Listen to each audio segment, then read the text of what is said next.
What's going on, everybody? It's Matt, aka the Lumberjack Landlord. Super excited to be here with my absolute favorite guest, Mike Zuber from One Rental at a Time.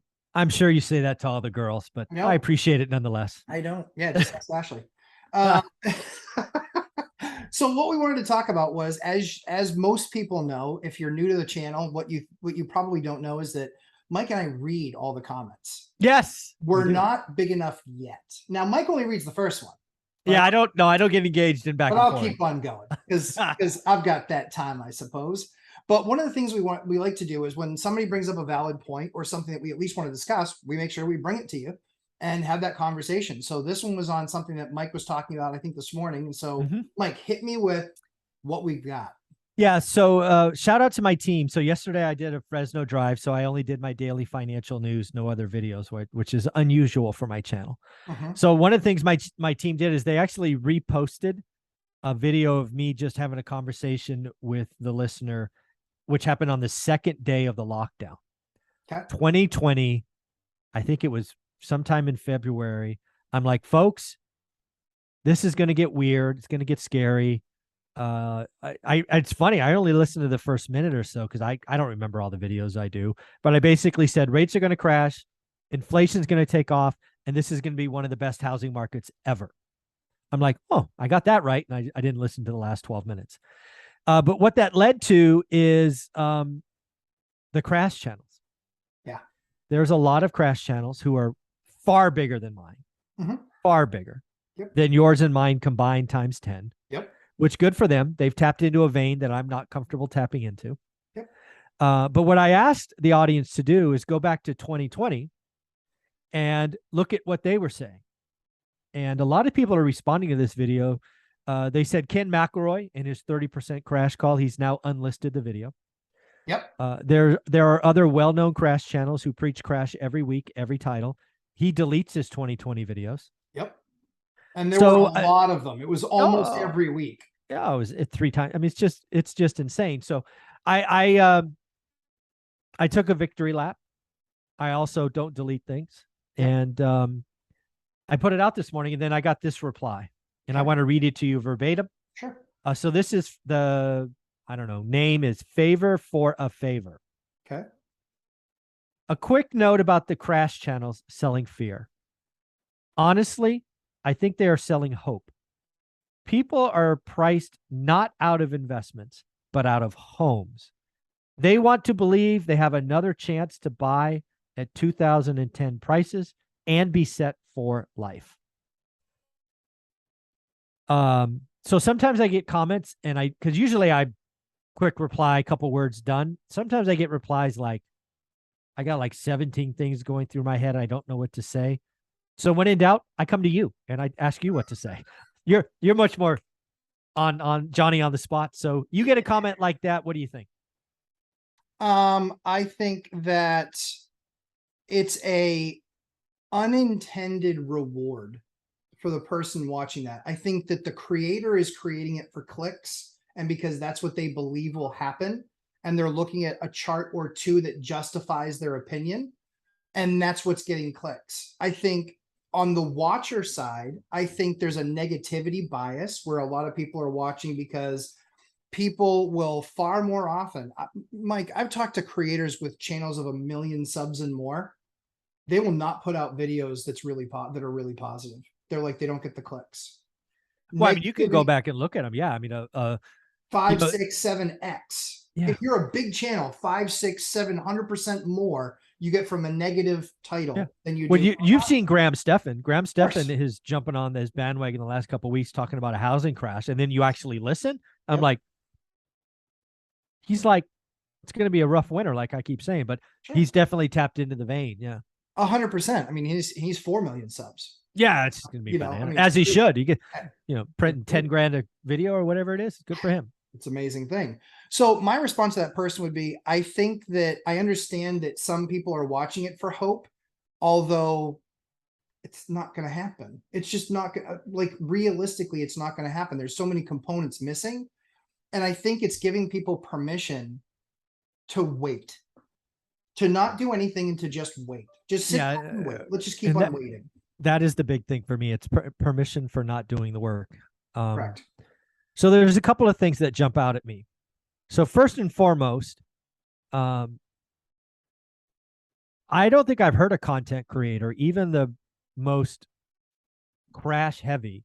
I don't think any of them have talked about 2010 prices. Because in my market, that would be a 90% crash. Yeah. I don't think I've heard that anywhere. So back to hoping 2010 again. I don't even think any of these crazy crash callers are calling for a 90%. So that doesn't feel right to me. What I see most often is that they're saying that prices return back to 2018 levels. I actually hear 2020. So what I hear most of the time is 30%. That's what I hear most of the time. Okay. In a lot of markets, 30% gets you back to 2020. Yep. Agreed. Which is when my first video came out and said buy because it's the best time ever. And anyways. And then so coincidentally, it was the second best market in history. And I bought more deals that year than I bought in any 4 years combined. 2020, I think we did 12. I think 11 or 12. Yeah, it was a good year. Yeah, it was a good year. But so back to this comment, because sometimes comments hit me and I get like my brain goes in two different directions, right? There's the fight, you're attacking me voice, and then there's the let me give you a hug voice, right? But when I ultimately sit back and I think about these creators and I watch them, I honestly don't get a feeling, maybe with a couple of exceptions. There's a couple of exceptions. I don't think they care about their viewers. No. I think they've tapped into a vein and they've gone so deep for so long. They're now addicted to the money. Agreed. Some of these guys are making more money today than they've ever made in their life. Agreed. That shit's addicting. And they're going to tap that vein like a drug addict. And they're going to get worse. They're going to have more yellow and more red. And it was 30%. Now it's 40%. Now it's 50%. I don't think these content creators care about their viewers at all. I think they want that click. They want that penny. I think they want to buy a house with all the money in today's market. And there are certainly a couple of channels who care about their creators. But if they care, they're balanced, or at least semi-balanced. If you can go to their last 50 videos and they all say crash, they tapped into a vein. It's a drug. Again, my YouTube income is nowhere close to what I'm used to making when I had a W-2. It's nowhere close to my real estate portfolio. I don't need this, right? I would be doing all of this for zero. These people are making more money than they've ever made before.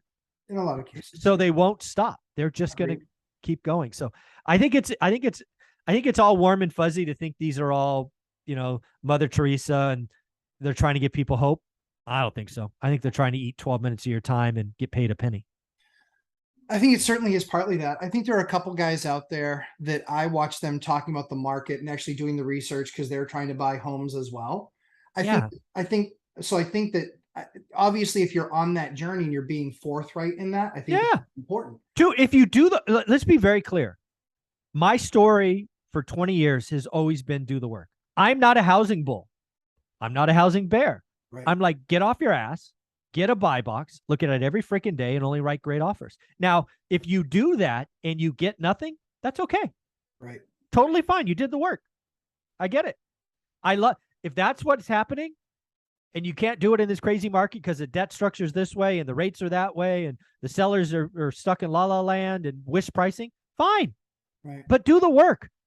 Don't sit on the couch and go, I'll wait till January. I'll wait till June. I'll wait till this. You've been saying that since 2010.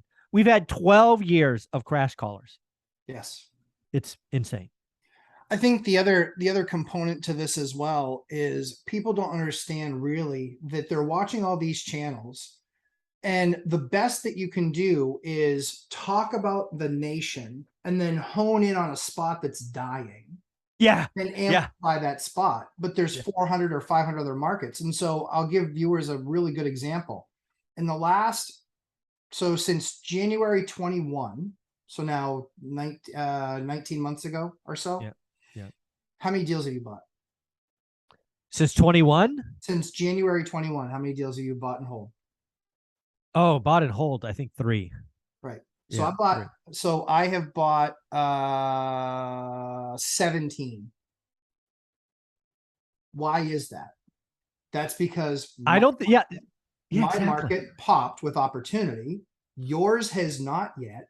Not And yet. so My I'll affordability has gone discipline. like this. Yeah. Yours Exactly. was already like this. Yeah. Yeah, Yeah. mine kind of went, but on specific assets, right? Exactly. Single families, I haven't touched in 5 years. Imagine Yeah. not being able to do a deal in 5 years. Oh, that would hurt. Oh my word. And so that's where I was looking at other asset types and saying, this is an undervalued asset type. So now I've done, but now it's to the point where that asset is becoming either fair market valued or overvalued. And I've Exactly. stopped.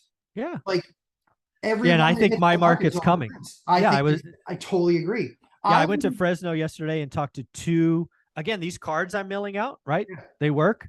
I talked to 2 portfolio owners. I think one was 8 or 9 units and one was like 16 units. Nice. Now it's just a first conversation. It's a get to know you. It's a, hey, I could give you a cash number, but be warned, I'm a cheap ass bastard. I don't recommend it. I give you terms, you could carry it all. So it's like feeling each other out. I think one of them doesn't go anywhere. I think the other one has a chance. But yeah, dude, my market's coming around. And again, I talked to a bank. Commercial banks are, dude, this is so scary. So you have a community bank that you work with, right? I do. Yep.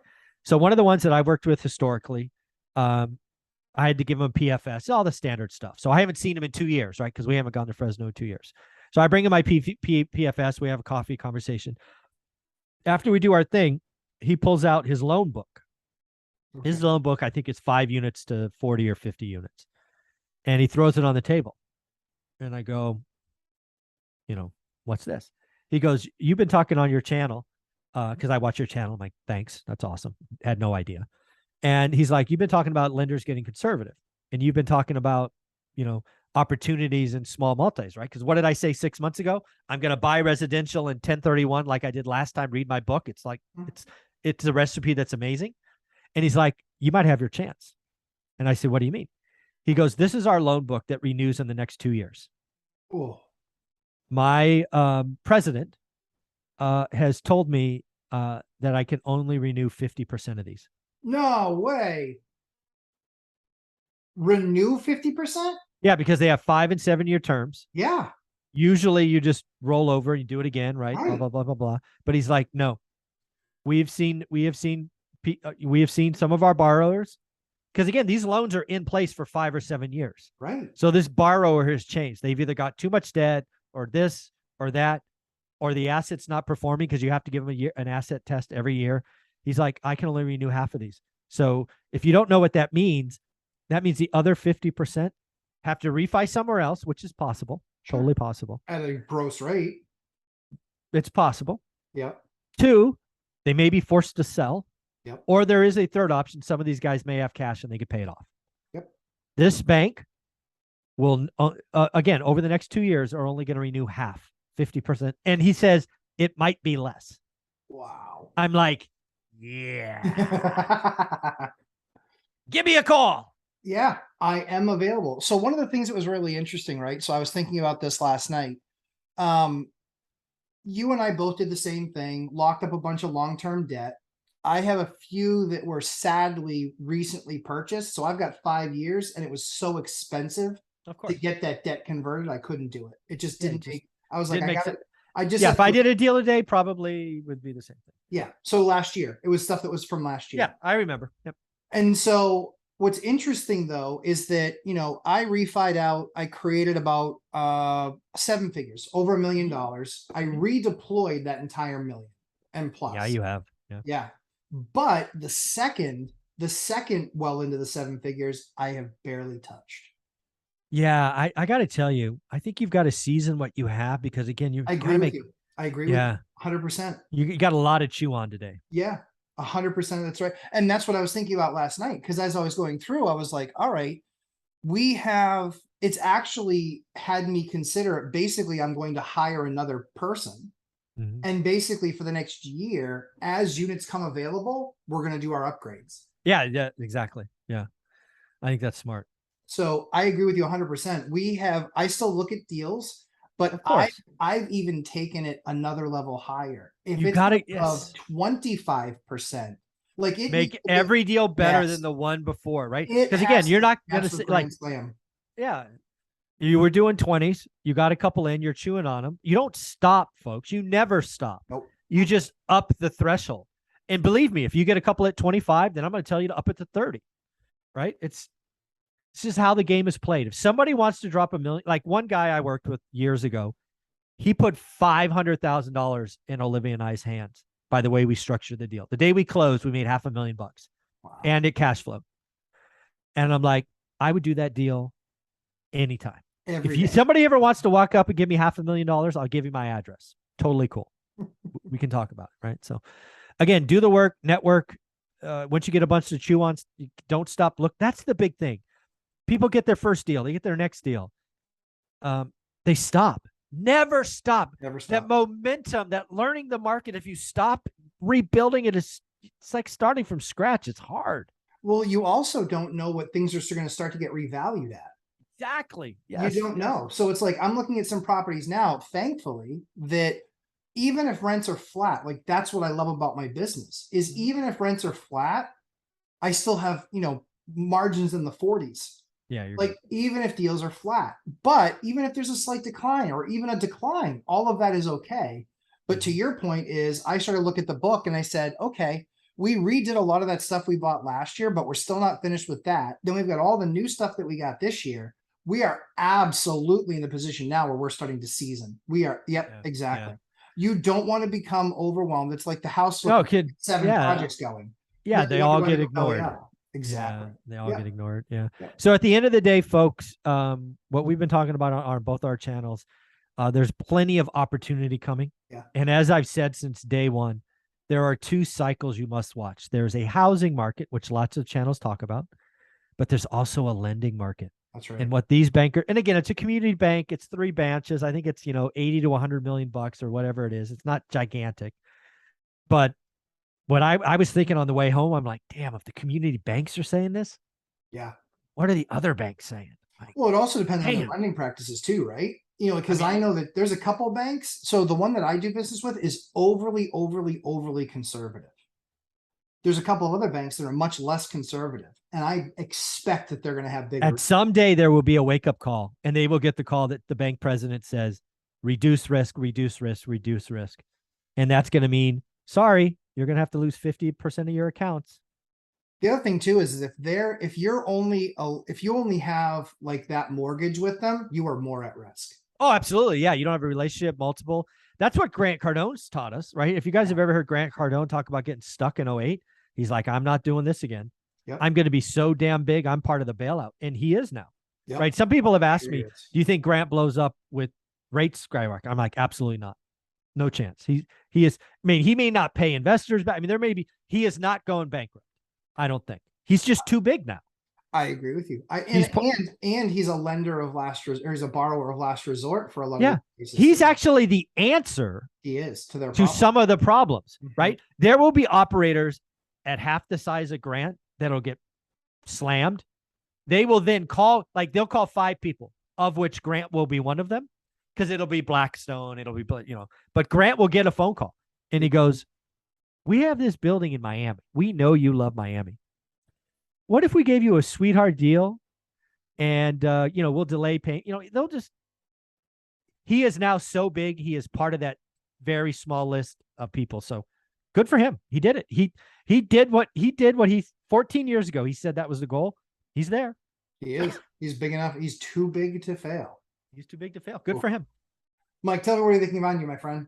One rental at a time, and we do a Saturday live stream at 8 a.m. and tomorrow at 9 a.m. we're doing a deep dive with your CPA, Bob Langworthy, on seller financing for 90 minutes just for my students, but we will post it Sunday for the YouTube universe. I love it. And he's my EA, my enrolled agent, even better than a CPA. There you go. He's awesome. That you guys can't miss that. That is absolutely spectacular television. No doubt about it. Mike, thanks so much for the time. We'll see you in segment number 2.